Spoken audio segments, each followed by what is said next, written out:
Hey guys. All right, last section for this unit on hormones and homeostasis. We need to talk about homeostasis and temperature control.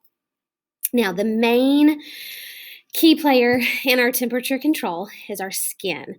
We know that ultimately within our bodies, we maintain this constant internal environment of about 37 degrees Celsius. That's that 98.6 degrees Fahrenheit that we all kind of want to shoot for, but everyone stays around a constant 37 degrees Celsius to really help any metabolic reactions taking place in your body to be at optimum temperature. If you think back to our enzyme unit, we talked a lot about it there, to be at an optimum temperature for all reactions to take place. Now, within your body and your internal conditions for temperature, you want to keep it within a set limit. And ultimately, your skin is going to be a huge key player in this. Other key players, the hypothalamus is the part of the brain that's really working to control temperature in our bodies. And then our skin has some really unique things built into it that we will see when we look at the structure right here that ultimately allow us to cool off or warm up when it's needed. This is going to be a diagram that I provide for you in your notes, as well as the blank diagram for you to label. But you can see your skin has a lot going on. We have lots of different types of glands. We have lots of blood capillaries running throughout certain types of muscles. Of course, we have hairs that are going to play a unique role in temperature control. There are sweat pores, lots of nerves, receptors that are going to sense anything that's in surrounding or touching you, because remember, our skin is also important for that sense of touch. And then, of course, we also have fatty tissue underneath our skin, helping with insulation as well. So again, that'll be provided in your notes, but let's go ahead and kind of start looking at how do we regulate this. So like I said, regulation is controlled in the brain by the hypothalamus, because those receptors on your skin, on the layer of our skin, transmit information to the portion of the brain called the hypothalamus. And that's all through the use of those sensory neurons. So think back to coordination and response and how that process works. Then your effectors in the skin are going to be what is the physical change to either cool you off or warm you up, which we'll talk about here in just a second. So let's go ahead and scroll down. This is a great little table. You're going to have a table provided for you in your notes of discussing what's going on our skin when we're hot and what's going on when we're cold. Specifically, when we're hot, we're going to sweat.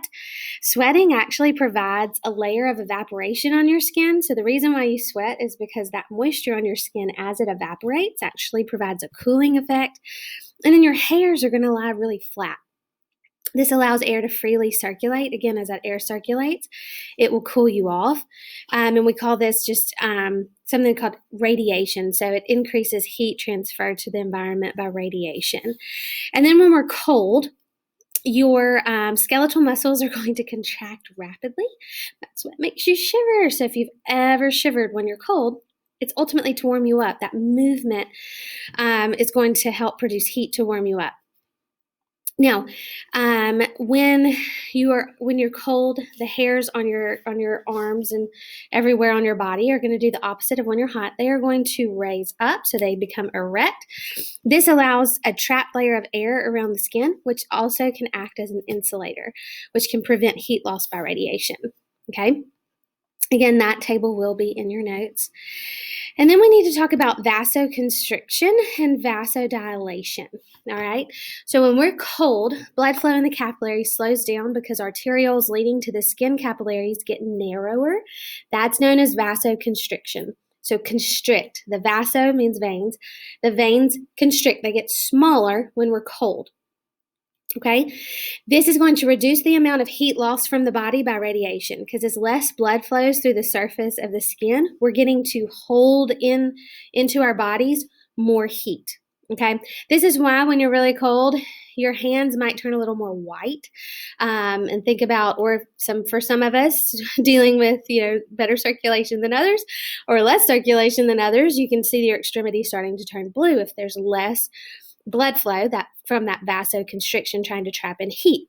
The opposite is true when we're hot. So when we're hot, blood flow in the capillaries increases because blood vessels to the skin get wider. That's known as vasodilation.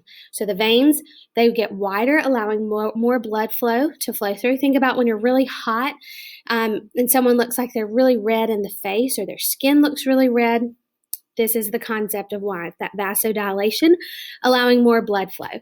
This cools the body as the blood, which is carrying the heat, is flowing at a faster rate through the skin surface. So we're trying to emit that heat through radiation, radiating it out, allowing more blood flowing out, okay? And for the last little tidbit,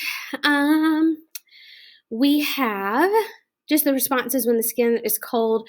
This is just a depiction of understanding why hair is going to stand upright when we're cold and then lie flat when we're warm and hot.